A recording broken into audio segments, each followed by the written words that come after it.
Warren Buffett once admitted that getting rich is actually simple, but nobody wants to do it slowly. Jeff Bezos asked him why. His answer changed everything. It isn't about picking the right stocks or having a high IQ. The secret lies in a biological flaw that prevents your brain from accepting wealth. In the next few minutes, I will decode the specific psychological glitches that sabotage your bank account and how Buffett rewires his brain to win big. Stick around for the punch card rule later on, a mental framework that forces you to make millions by doing almost absolutely nothing at all. Our brains cannot intuitively grasp exponential growth. We understand linear steps like 1, 2, 3. We fail to see 2, 4, 8, 16, 32.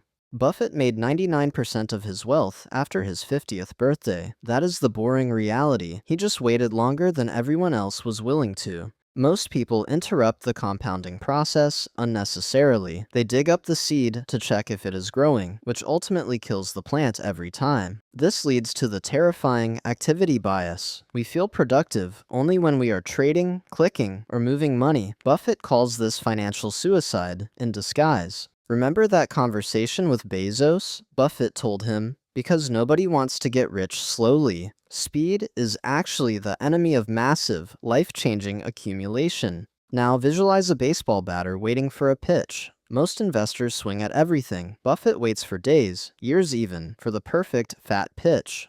He calls this the circle of competence. You do not need to be an expert on everything. You just need to know your very specific boundaries. If you step outside that circle, you are gambling. If you stay inside, you are an assassin. Knowing what to ignore is your superpower here. Here is the punch card rule promised earlier. Imagine you only get 20 investment punches in a lifetime. Every single decision becomes incredibly precious to you.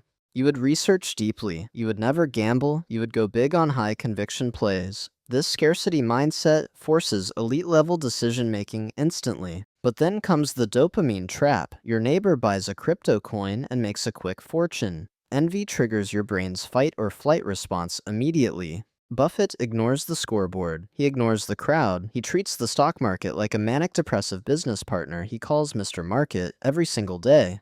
When Mr. Market is depressed and selling cheap, Buffett buys. When he is euphoric and expensive, Buffett waits. Most people do the exact opposite in reality. They buy high because it feels safe. They sell low because it feels scary. They are driven by ancient emotions, not by cold, hard math. The greatest danger isn't a market crash. It is your own behavior during the crash. Wealth transfers from the impatient to the patient right now. Getting rich is rare, not because it is impossible, but because it is boring. You must master the ability to do nothing while wealth compounds. Stop trying to be smart. Be patient. Watch this again to reprogram your instincts, because the hardest thing to do is simply wait to win.